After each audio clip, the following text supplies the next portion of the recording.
run the SARA Title III department. I'm the coordinator here at Virginia DEQ. And today we're going to talk about Tier 2 reporting. So let's just dive in.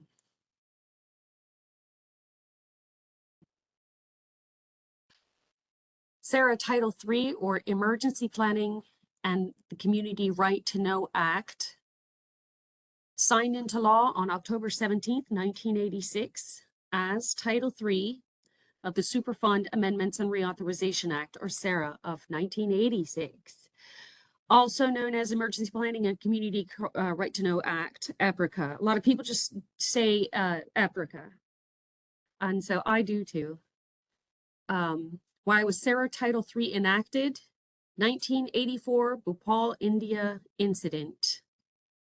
Methyl isocyanate gas release.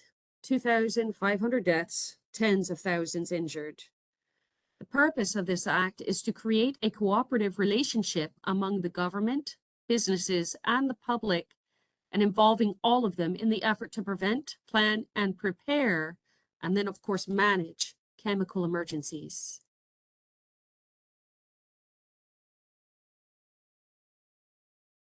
SARA Title III Enforcement and Compliance. In the state of Virginia, the enforcement authority resides with the state's Environmental Protection Agency, the EPA. Local emergency planning committees also will be involved, or LEPCs, or local fire department authority may request additional information for LEPC planning purposes on behalf of the citizens. So when you turn in your Tier 2 report, you also need to turn it in to your local emergency planning committee. DEQ needs it, DEQ gives it to the EPA, and your LEPCs need it.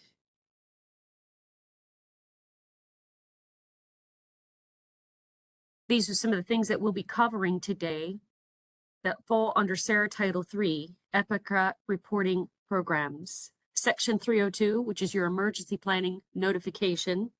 Section 304, emergency release notifications.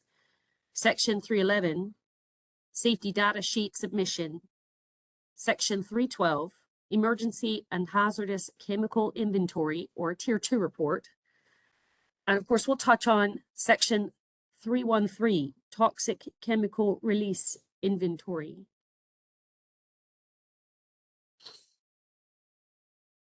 Your 302, or your emergency planning notification. This is when a facility is required to send a one-time written notification to the VERC and its jurisdictional LEPC if an extremely hazardous substance is present at any one time and the amount is equal or greater than the applicable threshold planning quantity. Federal Regulation 40 CFR Part 355, Section 30 supports this. So your threshold planning quantity, or TPQ, for your extremely hazardous substance, or EHS, can be one of 1, 10, 100, 500, or 1,000 pounds. This falls under the EPA list of lists. You'll find all your information on that as well for this purpose. Currently, there are 302 EHSs listed based on toxicity, reactivity, volatility, dispersity, combustibility, or flammability. EHSs can be added or delisted by either research or by petition to the EPA.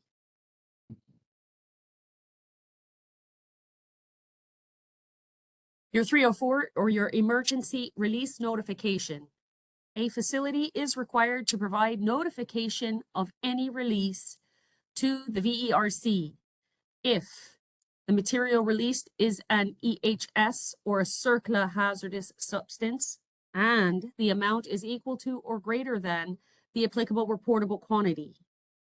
Federal regulation that supports this is 40 CFR Part 355, Section 40.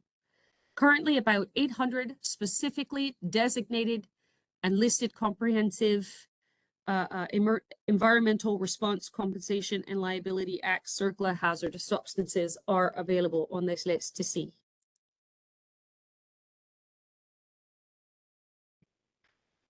Your 304, notification exemptions. Releases which result in exposures solely to on-site, federally permitted releases, continuous releases, releases of certain pesticide products under the Federal Insecticide, Fungicide, and Rodenticide Act, CERCLA exempt releases, and then radionuclides naturally occurring or related to local or your coal handling at utility and industrial facilities, solid metals, and facilities that handle no hazardous chemicals are exemptions. Notification mechanisms provide immediate notification to, for extremely hazardous substances only, your fire department, LEPC, and the Virginia Department of Emergency Management. For CERCLA hazardous substances, local fire department, your local emergency planning committee, your LEPC, your Virginia Department of Environmental Management, and of course the National Response Center.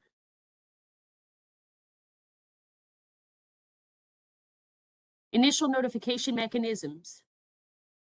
Content of verbal or written initial notification. It needs to include the chemical identification name, and if it is an EHS, estimated quantity of release, time and duration of this release, the medium or media into which release was occurred, known or anticipated acute or chronic health risks, and advice on medical attention necessary for exposed individuals, proper precaution evacuations to take, the name and contact information of the persons to be contacted for more information.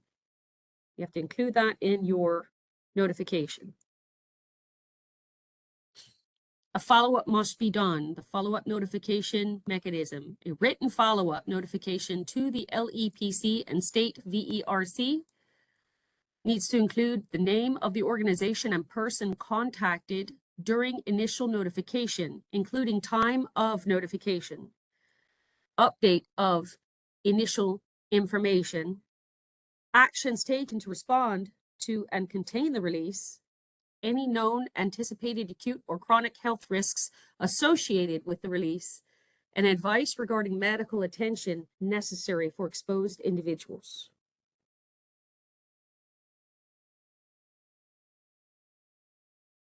Section 311, SDS submission. A facility that stores or uses chemicals requiring safety data sheets. So if you have chemicals that require a safety data sheet under the Occupational Safety and Health Administration or OSHA hazard communication standard that equal to or exceed the threshold quantity must be reported. You submit a copy of the SDS for each hazardous chemical, or submit a list of hazardous chemicals for which an SDS is present. Reporting includes an initial submission and periodic updates. The initial submission and updates should be submitted within 3 months of the receipt of a new hazardous chemical or the chemical exceeding the threshold.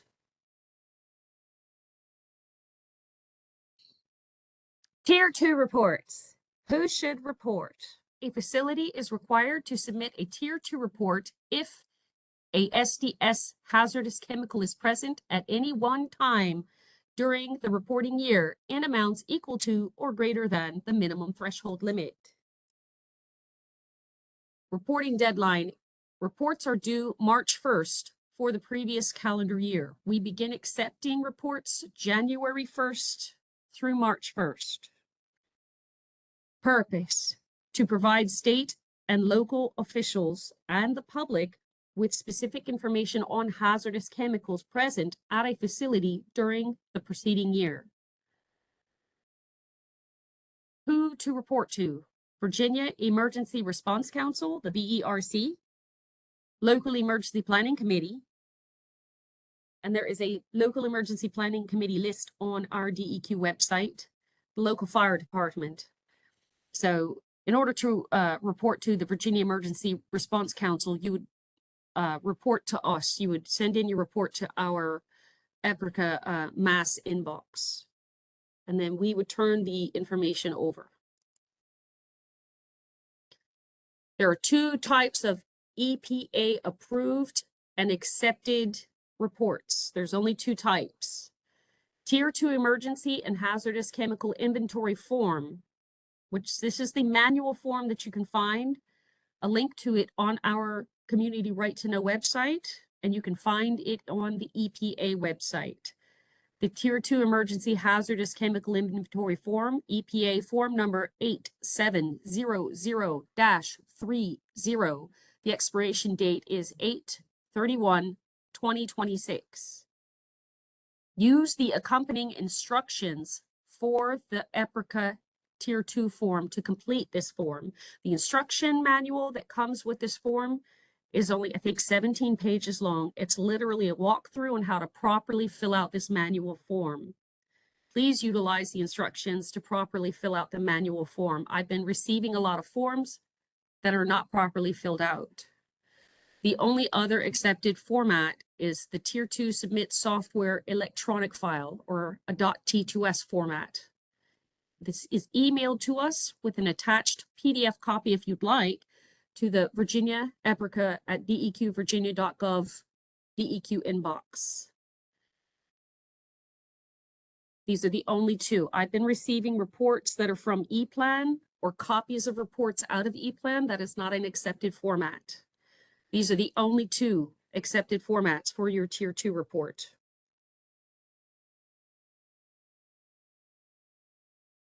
We have EPCRA exempt chemicals. EPCRA specific exemptions. The FDA exemption, solids in manufactured items, consumer products, laboratory chemicals, agricultural chemicals, retail gas station in compliance with underground storage tank, regulations storing gasoline and diesel fuel entirely underground. And if you have any further questions or want more details on that, you can see the 40 CFR Part 370 for more information.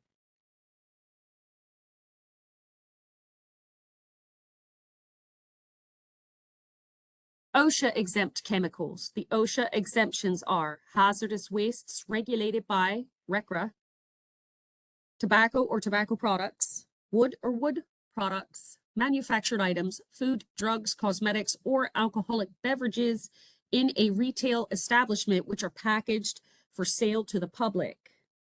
Food, drugs, or cosmetics intended for personal consumption by employees while in the workplace.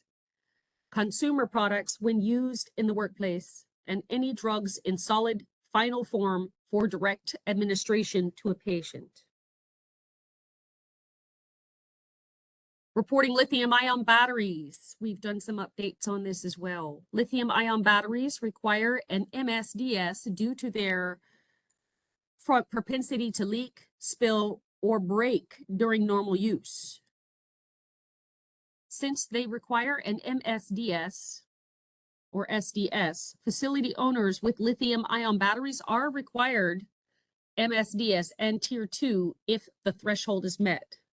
So if you meet the threshold of the lithium-ion batteries, they need to show up on your Tier 2 report. Some smaller batteries may be exempt under the consumer product exemption. You'll find more details on that in the 40 CFR 370.13. This exemption would not apply to any large commercial type batteries that are not available for purchase or use by general public.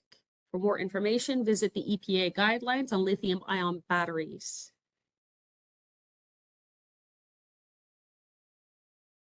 Section 311 and 312 reporting thresholds. Extremely hazardous substances greater than or equal to 500 pounds or the individual chemicals threshold planning quantity, whichever is less, at any one time.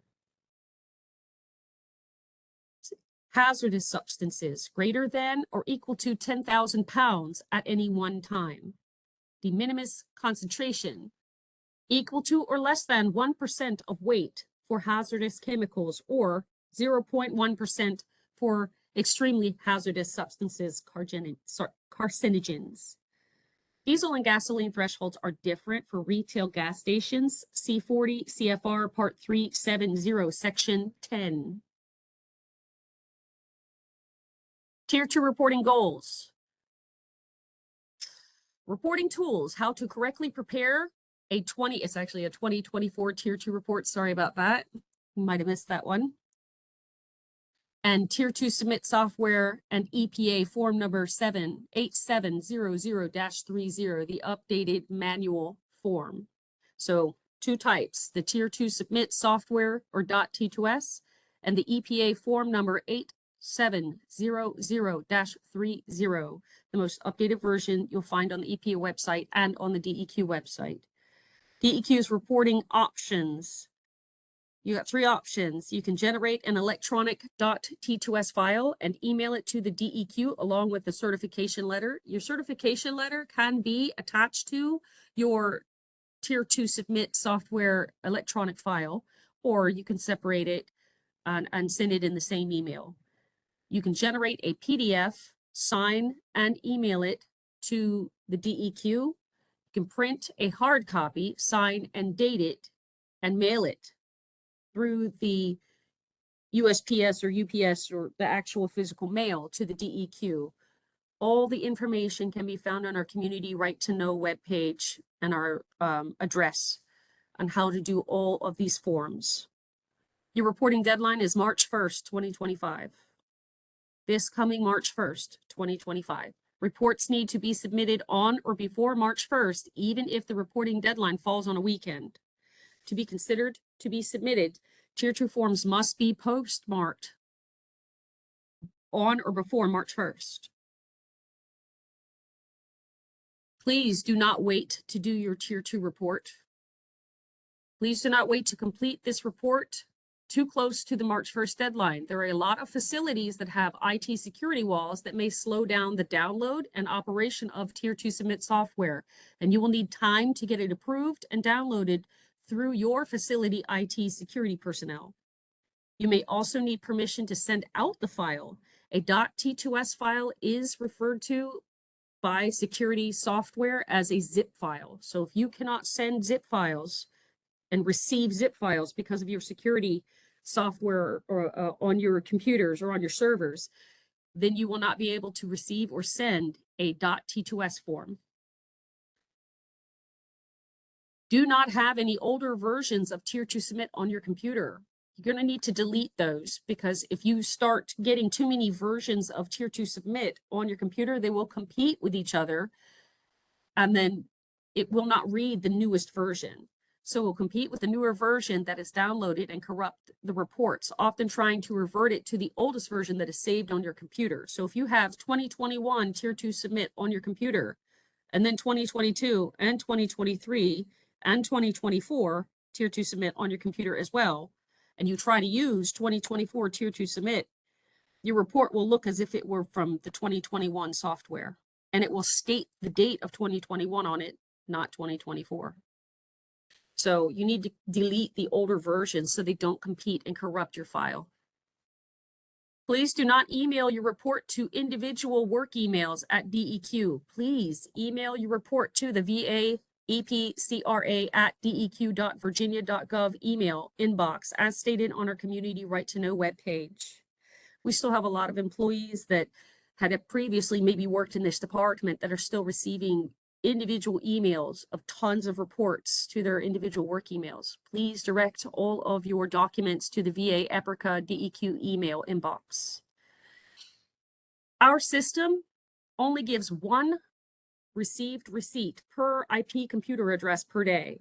So if you send several emails to the VA EPCRA inbox, you will only get one receipt for the first one that you send us, and then none for the rest of the day.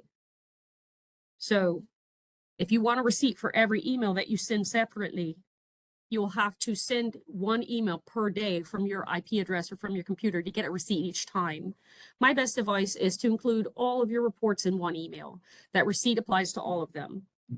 So if you can send all submissions in one .t2s file or in one email, the receipt would apply to all submissions.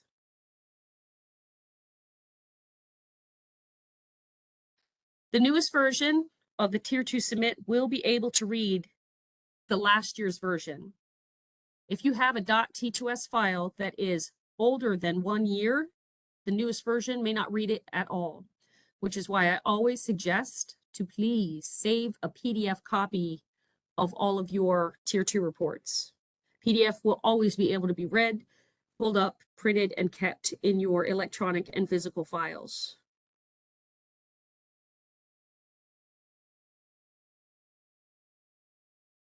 Things to consider for your Tier 2 report: certification letters that are not matching the Tier 2 report. I get this, I've got this a lot last year. Please proofread your letters to make sure that they have the correct address, facility name, and contact information.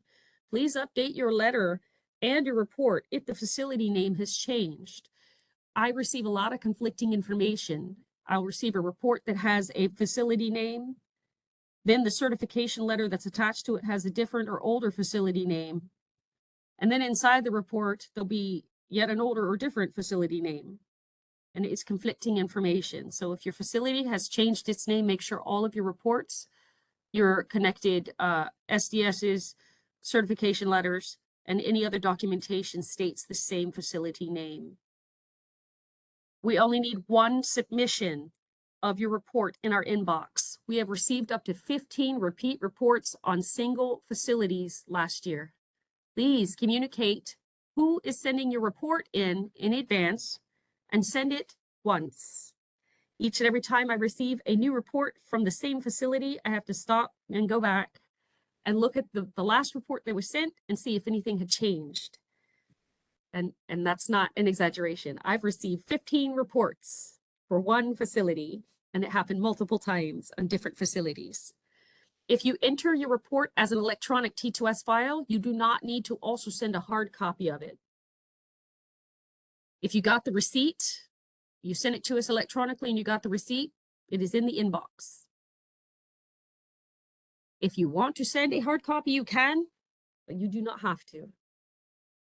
If you have entered your Tier 2 report to ePlan and are giving us the facility ID number to find it, please attach your attachments to this notification email, attach a PDF and attach a T2S to it. I do not accept an ePlan copy of your Tier 2 report. There are two accepted reports, two types of accepted reports, the T2S and the manual form. I do not want a copy of your ePlan form. Attachments do not transfer from ePlan, okay? They just don't transfer very well. So if you have a .t2s, send it directly to us, not through ePlan. We do not get notifications from ePlan. If you send your report into ePlan, sending your report into ePlan is not sending it to us. So if you do a Tier 2 report and give it to ePlan, it does not communicate with the DEQ that you sent in a report. Attachments do not usually transfer to us from ePlan and from your facility ID number. You have to directly send it to us. If you must complete the Tier 2 manual form, please use the instruction manual that comes with it. It's directly next to it on the EPA webpage. Click into it, read through it, let it walk you through how to fill it out properly. There were a lot of manual forms last year that were very incomplete and non-compliant.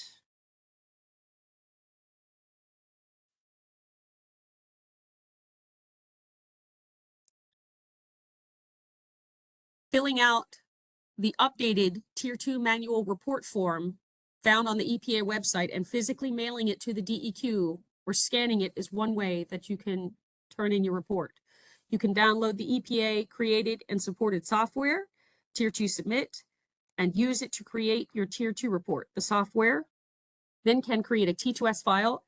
It can also create PDF file formats that you can save in your documents. You can also create a Tier 2 report on ePlan. We do not receive it when you put it on ePlan. You will have to give us the T2S file format of it and directly send it to us.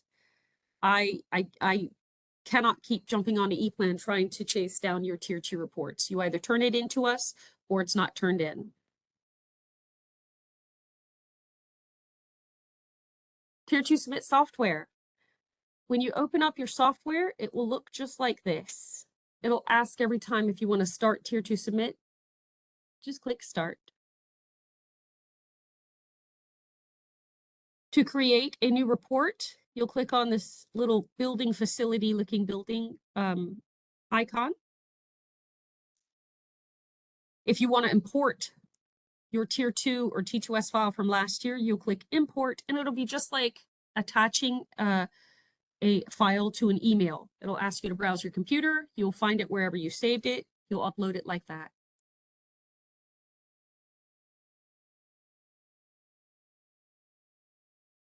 Enter information on the facility and physical location. So make sure that your facility name is correct. The reporting year will be automatic if you have the most updated version. Make sure that your street address is completely correct, your latitude, longitude, and let us know if your mailing address is different than your physical address, and please implement that information. What we're constantly looking for is the green check mark. Once you're finished and fully complete your Tier 2 report, you should get a green check mark. The longitude latitude tool will automatically populate the field based off your physical address.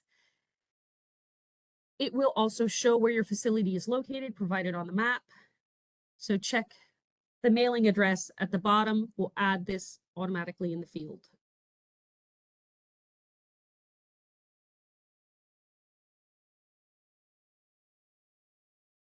ID and regulation section. To get to this section, you scroll down or select the ID and regulations at the top. You enter your facility's Dunn and Bradstreet ID number and NAICS ID number. Last year, I had a lot of facilities that didn't know one, the other, or both. You got to get that information. If the facility doesn't have a Dun and Bradstreet number, there will be a non-applicable. That will mainly have a lot more to do with military installations. If the facility is manned, enter the maximum number of occupants. My best advice on that is if you had a Christmas party and you invited everybody to show up, how many people would that be? I got a lot of that question came up a lot. Not maximum number at a given time. I want to know the absolute maximum number of people. If you piled all your employees on site at the same time, that's your maximum number. If it is unmanned, of course, you'd enter 0. If your facility is subject to section 112R, as in Romeo, of the Clean Air Act, enter the RMP facility ID using the add ID function. Facilities that have an EHS present in quantities greater than the threshold are subject to a 302. So make sure that you understand and fully know what's going on with your site and your facility and what to check properly here. Contact section. To get to this section, you scroll down or select contacts at the top of the page. Click on Add Contact to add a new contact. 4 types of contacts need to be listed in order to get a green check for this section. You have to have an owner-operator information. You have to have facility emergency coordinator, if applicable. Tier 2 information contact, at least 2 emergency contacts. And for your emergency contacts, there must be a 24-hour phone number for each of those contacts.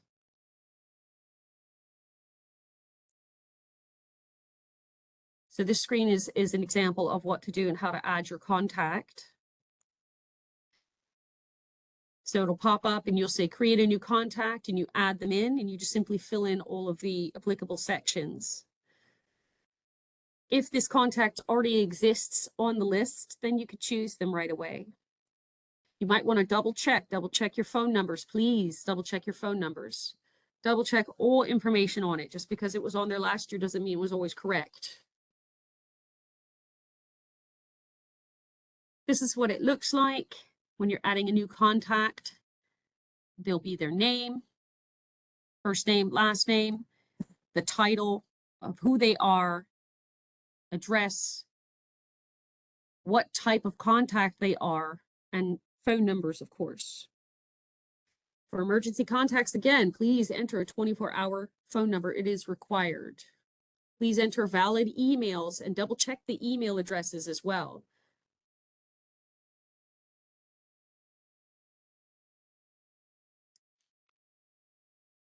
On the page, there is an option to assign this contact to other facilities if applicable. To do this, you click the Add Facility button. Once you are done, you can head back to the main facility page by clicking the bottom Back to Facility button. Chemicals. To get this section, it's at the top, or you can scroll down. To add a chemical, click Add Chemical.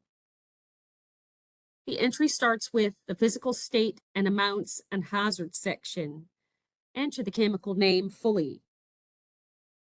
Please refer to your correct SDSs for the chemical information's names and CAS numbers. Enter the chemical name, the corresponding CAS number, the physical state, solid, liquid, or gas that's associated, hazards, and health effects. Please refer to your SDSs when filling these in.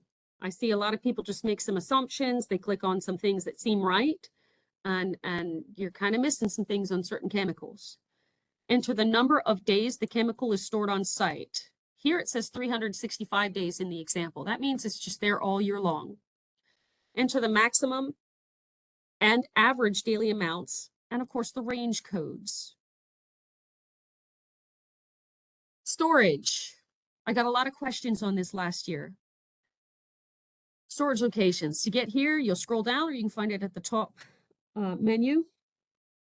To add the location, click Add Storage Location. If the location is confidential, you click Storage Locations are confidential.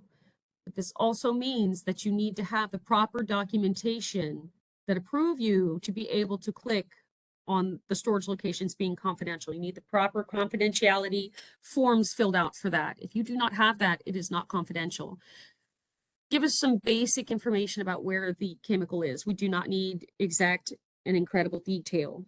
Here, the example says central office, 15th floor. We need to know what type of storage it is. We need to know the pressure and temperature. A short description of the exact location, enter the maximum, minimum, the type of storage, select the pressure and temperature. If the chemical is a mixture and it has components, I repeat, if the chemical is a mixture, it has components or ingredients, you got to let us know and you got to fill all that out. So to get here, you would click Add Mixture Component button. And then you would start entering the values or ingredients. And you can continue to add all the ingredients until you're finished per chemical. And please enter the weight or volume of the component in the mixture. Once you're done, you can click Back to Facility at the bottom.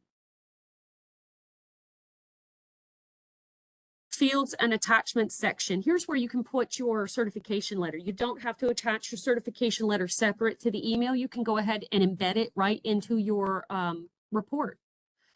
To get to this section, you'll find that option at the top, or you can just scroll on down. You can attach your certification letter to this section. It'll just be like an email. You'll click Add Attachment, which is down here at the bottom right of the example. In addition, you can also attach any site plans, descriptions, dikes, and other safeguard measures and or lists of site coordinate abbreviations. You do not have to, but if you have the information, add it.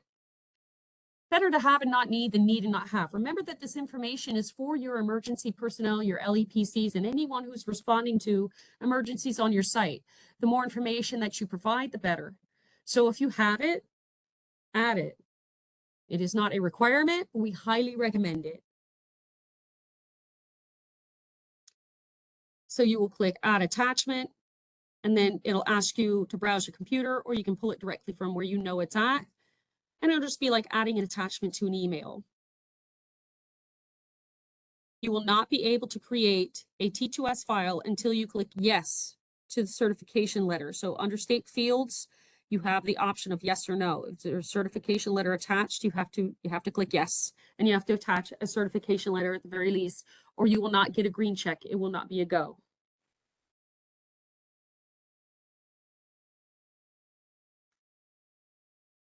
Report certification. To get to this section, you scroll down or go to certification. Here at the bottom, you have to type in the signature of the person that is approving this report, and you definitely have to enter the date. Somehow I keep getting tier 2 reports where the date is not entered when it was signed. They put the name of the person but no date. Please enter the date. The Commonwealth of Virginia has no filing fees for tier 2 reports. I repeat, we have no filing fees for the tier 2 report here in the state of Virginia. Once the report is certified and complete, click back to the facilities list. So to submit your report, once you've created this, the first step is creating the report. The second step is creating a T2S format or T2S file. And the third step is to submit it or attach it to an email and send it to our EPCRA inbox. You also should send a copy of your tier 2 report to your LEPCs and local fire departments. They may have varying different instructions. Please follow those instructions to send your report to them. Some LEPCs and fire departments use tier 2 submit, and they want a T2S report as well, the same as the DEQ. Some do not use tier 2 submit, and therefore you would send a PDF version or whatever version they are looking for. They won't give you instructions. Please contact them and let them know, and they'll tell you. You want the green check. This validates that you have completed everything and all the fields that are mandatory are completed. So the green check will show at the top right of the page. And then when you get out of it and look at your list, it'll show it right there on the end. To create your submission, up at the top right, you'll click Export Submit, and a box will pop up giving you options. It literally walks you right to it. Create a submission file or a T2S file to submit to your state. That is what we want. You can include all your facilities if you have multiple facilities on one T2S report. You do not have to create a separate T2S report for each facility if you don't want to. It will put them all together on one T2S file. And when I download it into our Tier 2 submit, it will separate them all as separate facilities once it loads up. You can also create separate T2S reports or files for them if you'd like. You also have a second option. You could create a zip file, a PDF, a KML report option as well. And that would be for your LEPCs and your facilities that do not accept Tier 2 submit.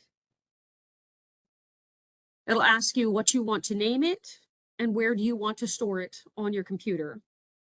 So here they created a T2S file, as you can see. They named it DEQ Central Office Test Facility 2022 Tier 2 report, the date it was created, and it tells you the type of file it is. It is a T2S file, and you can save it anywhere you like on your computer. It will ask you if you want to submit this file to the state. The T2S file has been saved to your computer.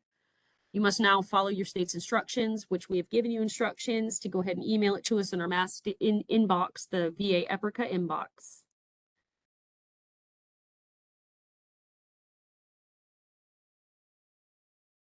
I want to touch on the manual form real quick. This has not been covered before.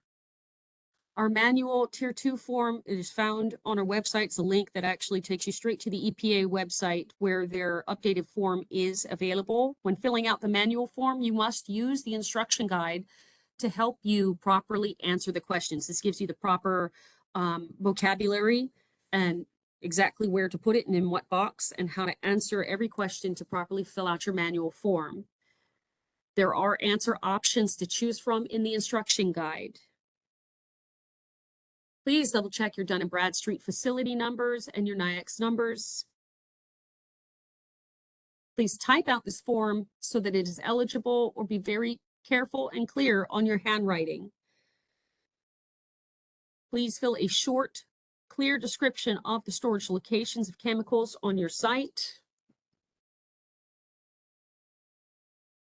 So there we go, that covered that. Frequently asked questions. What are the different forms? There's only two types. We have the Tier 2 submit and the manual form. Those are the only two types I'm accepting, and that keeps you in compliant with the state of Virginia. Where do I find the information on what I have to report? You can look up your facilities materials on the EPA website. You can use their resources, such as the list of lists, to look up materials and ingredients. Where do I search my facilities NIAX number? Search your facilities NAICS search numbers on the search page, www.naics.com/search. Or you can call the 800 number. Where do I search to find my facilities? Dun & Bradstreet number. You can go to the State Corporation Commission, SCC, of Virginia's website and search for your facility in the clerk's information system, or you can call their 800 number. DEQ submission options. You've electronic file submission to our VA EPCRA email. You can report a PDF submission to the VA EPCRA email. If you have a T2S version, or if you use Tier 2 submit, please submit the T2S version, not just the PDF version. Hard copy, you can hard copy mail it through the physical mail to our mailing address. You can FedEx it to us to our mailing address as well. Our mailing address is on our DEQ website, as well as found here in this presentation.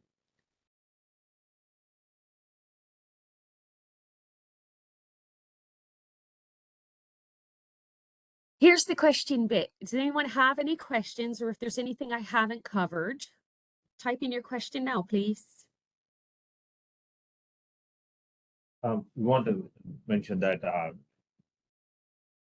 the TRI training will be offered at a later date, and Denise is going to reach out to you. Ashby Scott used to manage the TRI reporting starting this week. Any questions, send us an email. We'll be glad.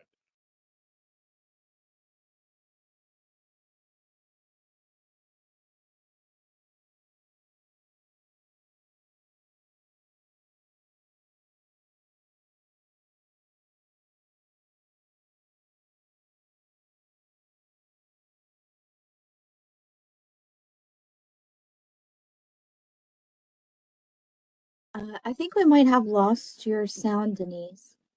Oh, There you go. I was just reading questions right now. Sorry about that. And maybe the last part that Sanjay said it might have went out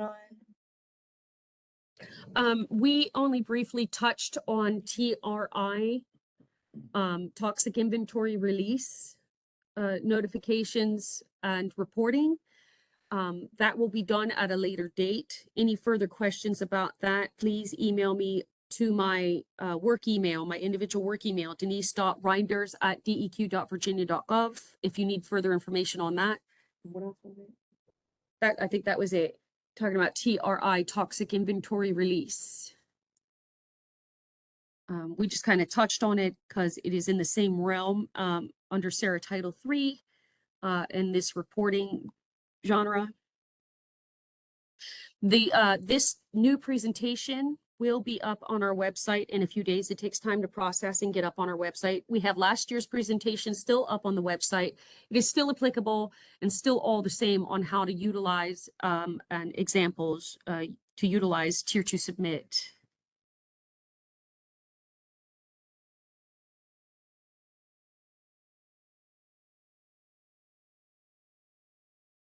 They will also take these presentation slides so that you can click through them if you like as well. And those will be eventually available here soon on the DEQ website. Right now, last year's PowerPoint slides are available on the DEQ website on the Community Right to Know page, which are all still, again, applicable to your reporting and how to fill that out.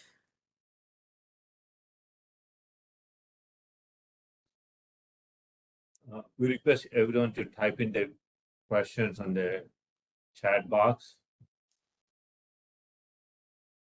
Yes, I got a question here that says, do we need to delete all the old tier 2 submit before we do this? I highly suggest that you do. Get rid of your old tier 2 submit software on your computer and just keep the newest, most updated version.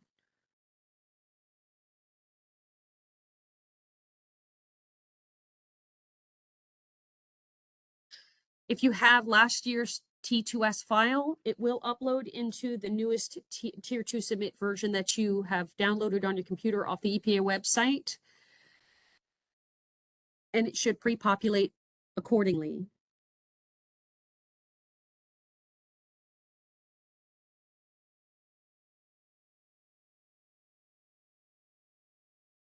I have a question here. I'm reading questions.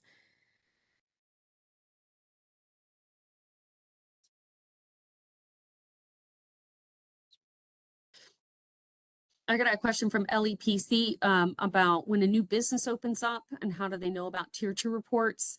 If you would individually email me about that, we can go over that.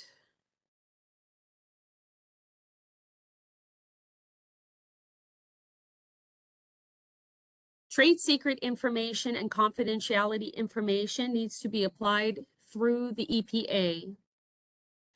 If it is approved, you're going to get that approval letter and you're going to need to be able to present that. You're going to get approval letters for confidentiality and approval letters for trade secret information. And we're going to be able to need to see that. If you got further questions about trade secret or confidentiality, please individually email me and contact myself or Sanjay through Ngari about that. We will go over that in detail for you. This question is from Renee. Thank you. Renee, we're going to get back the specific information for your facility. Okay.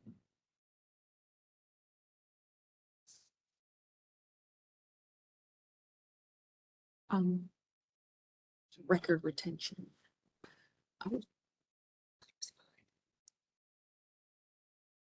The next question about the retention schedule. We do not have a set retention schedule specified, but if you're holding for 3 to 5 years, we normally keep it for 5 years based on our retention schedule. But that is something the locality has to come up with, how many years they would like to keep the records on their files. But we recommend normally 3 to 5 years.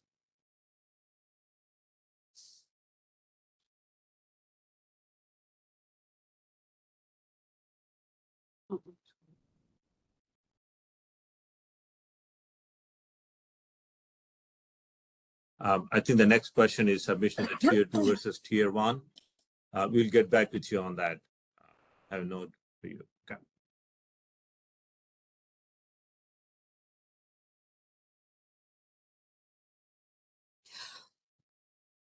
If a site has closed and is no longer there, the chemicals are no longer present, or materials that need to be reported are no longer present, then you need to let us know.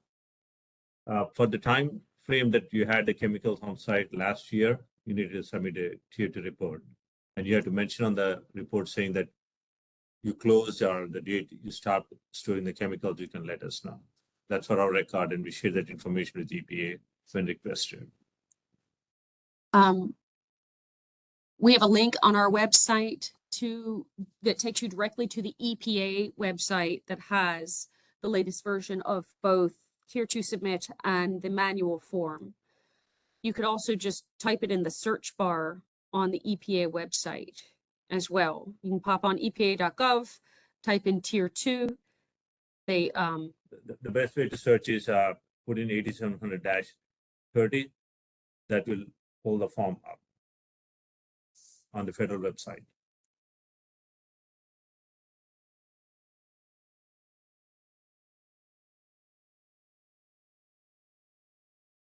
What else you got? Let me see. There's a question about the E-Plan. E-Plan is an entity that is hosted at University of Texas in Dallas. EPA and Homeland Security work with University of Texas Dallas to develop the platform. We do see some of the localities, some of the facilities use the E-plan, but submitting the E-plan is not a submission to DEQ. So all submissions have to come to DEQ, and we work with you on that if you have questions. You may use the E-plan website, but you still have to create the T2S file and email the T2S file to DEQ.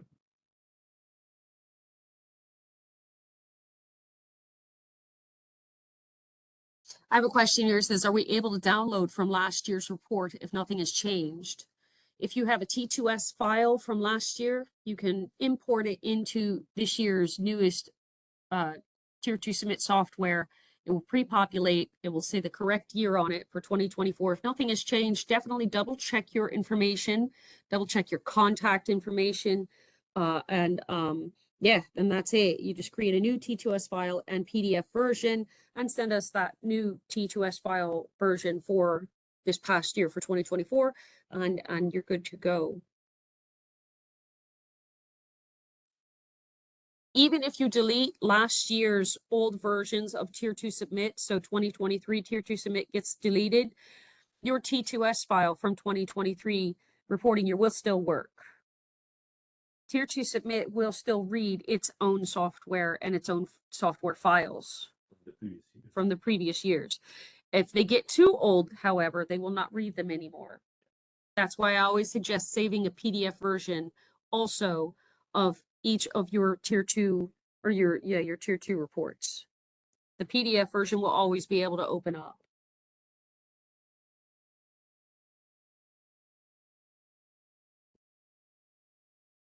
I already told them to contact me.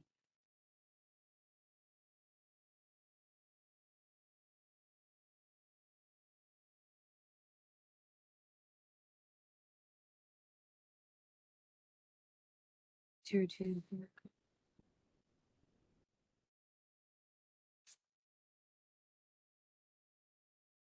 It is a local decision and no state or federal requirements on keeping 5 years or more.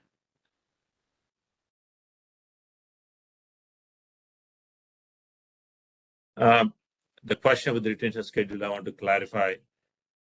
We at DEQ keep it for 5 years. And as for the locality is concerned, it's up to locality how many years they would like you to keep the file. But again, as a facility, you should be able to produce the file when EPA comes for inspection. Okay. So if we have a file with us, we normally share that with EPA. But we are not giving any direction on how long you want to store. It's up to you.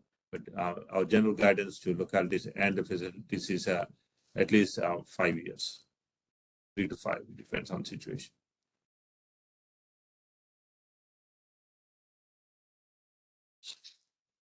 Yes, this is asking if nothing has changed, the certification letter still has to be done. Yes, please include your certification letter each and every time, each and every year with your Tier 2 submit or your Tier 2 report. If you're using Tier 2 submit, a certification letter needs to be there and attached in order for you to even get a green check. If you do not have a green check, it won't let you create a file or send it. So please make sure your certification letters are still correct, still have the correct contact, still have the correct company name or facility name, and is up to date. There is a certification letter format to use on our website. If you use that format, please remember to remove the example parentheses and examples on the format. I have received certification letters that still have enter your facility name here in parentheses, while also right next to it typing in your facility name. This is a professional documentation to be attached with your Tier 2 report, so treat it accordingly.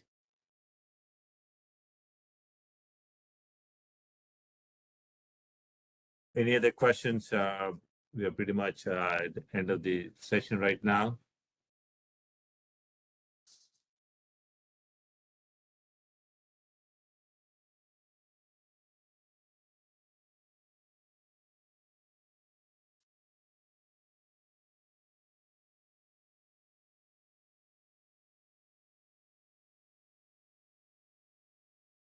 I just want to mention that if there's a new business in your locality, these for LEPCs. We do not have that information. You may have that information. You can reach out to the facility if you need any assistance from Dennis or me at DEQ. We'll be glad to work with you. But we do not keep a track of the new facilities that are opening up and who's storing the chemicals up to the facility to comply with the EPCRA requirements.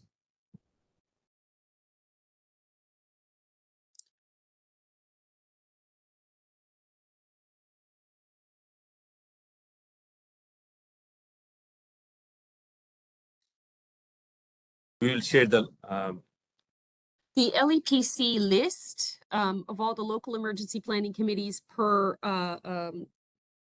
county, state, or town is located on our website as well.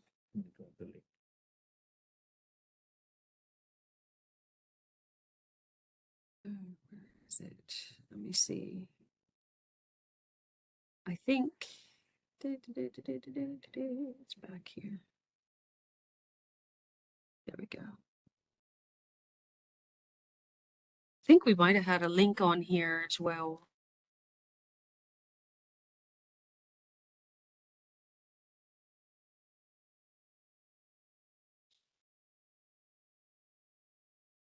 I've been working to update our LEPC list as well.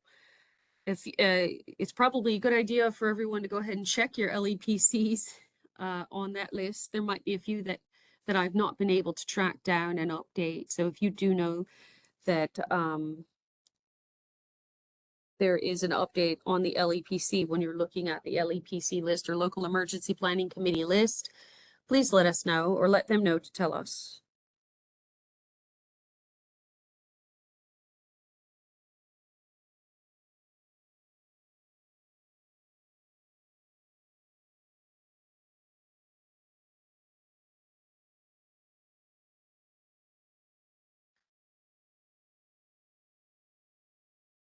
Do we have any further questions? Let me see.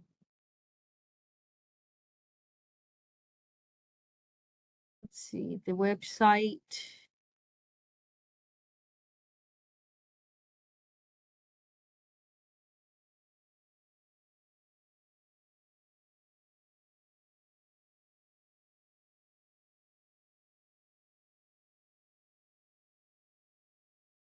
I just dropped a link in the question and answer box. You click on the link and go to the resources on the right hand side of the page. You will see all the links to different things what is covered in this presentation, and also a link to the LEPC list.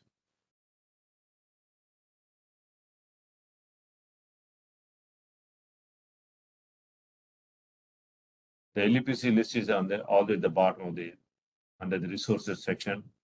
You look for on our community right to know website, you look at the top right of the page, you'll see a blue menu that says resources, and you will find the links that will take you to the EPA page for your manual form, for the updated Tier 2 submit software, and also to the LEPC contacts list for the state. Yeah. And also you have the Tier 2 certification letter template. You have the link to Tier 2 submit software to download, and also the list of chemicals exemption list, and also EPA list of lists. Link to all of this resources out there under the resources section on the right hand side of the link I sent to you.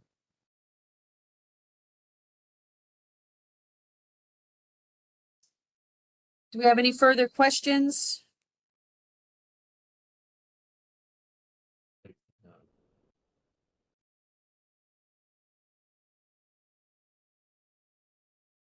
Alrighty, well, thank you so much, Denise, and everyone. Thank you for your time and attention today, and thank you for your information, Denise. And we will go ahead and end the webinar. I hope you have a great rest of your day.